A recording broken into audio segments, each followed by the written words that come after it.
Legal experts are once again talking about the possibility of the failed former president Donald Trump being charged federally under the Espionage Act because of an audio recording that has now been obtained that is insanely damaging to Trump. Let me give you the lowdown. CNN, Trump captured on tape talking about classified document he kept after leaving the White House. The details here are critical.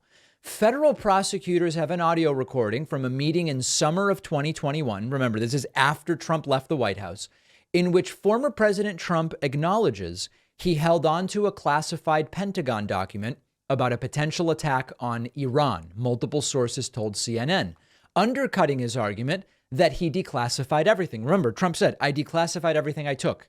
But in this audio recording, Trump actually says, this is classified. I can't show it to you. Therefore, he did not declassify it. The recording indicates Trump understood that he retained classified material after leaving the White House. On the recording, Trump's comments suggest he would like to share the information, but he's aware of limitations on his ability post-presidency to declassify records, two of the sources said. If Trump knows, I have something here that has not been declassified, that is because he didn't declassify it, directly counter to his claim that he declassified everything. Special counsel Jack Smith, who's leading the Justice Department investigation, has focused on the meeting as part of the criminal investigation into Trump's handling of national security secrets. Sources describe the recording as an important piece of evidence in a possible case against Trump.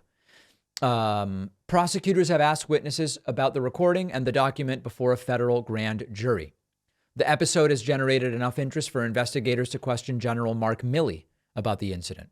The July 2021 meeting was held at Trump's golf club in Bedminster, with two people working on the autobiography of Trump's former chief of staff, Mark Meadows, as well as aides employed by Trump, including communications specialist Margot Martin.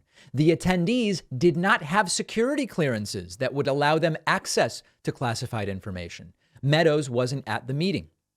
Meadows' autobiography includes an account of what happened at the meeting, during which Trump recalls a 4-page report typed up by Mark Milley himself, containing the general's plan to attack Iran, deploying massive numbers of troops, something he urged Trump to do more than once during his presidency. The document Trump references was not produced by Milley. This is absolutely stunning in a number of different ways. There's another article from Business Insider. Reports of bombshell Trump recordings suggest prosecutors may have grounds to charge Trump under the Espionage Act. There are a number of important issues here. Number one, if the audio recording is as described, Trump is admitting that he has unauthorized possession of a document relating to national defense. Trump's original claim was, I declassified everything on the way out, either de facto or through some kind of telepathy, or right. It didn't make sense, but Trump's claim was, I declassified all of it. But then Trump is saying in this meeting, when Joe Biden is already president, Trump's out of the White House, he's saying, I have something here that is classified, so I can't show it to you. This shows Trump knew it was a lie to say I declassified everything. Secondly, the meeting took place in Bedminster. This was not the location of the search warrant that was served. You will remember the search warrant was served at Mar-a-Lago.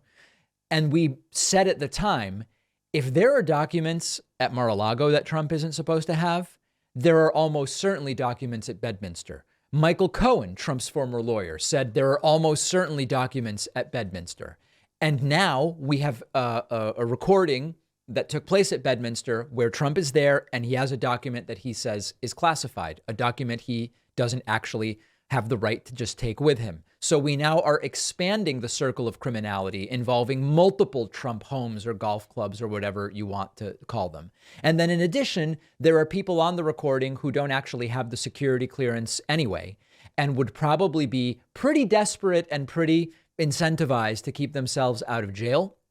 And so they could actually become witnesses against Donald Trump here. This is an immense story. And we are now going to listen to an interview with one of Trump's lawyers, who's increasingly a TV lawyer, where he seems to be really struggling to explain this.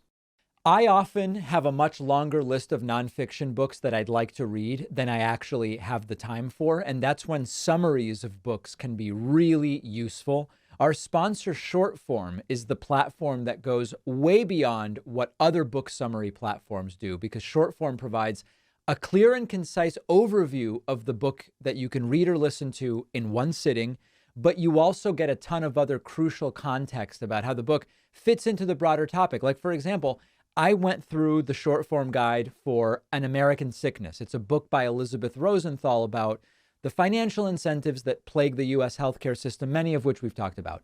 Shortform perfectly sums up the book's key points, but then it goes further. It looks at the background on how Rosenthal's perspective fits into the larger debate on American healthcare. And this just gives you a more complete and balanced understanding of the book. And that's what I love about Shortform.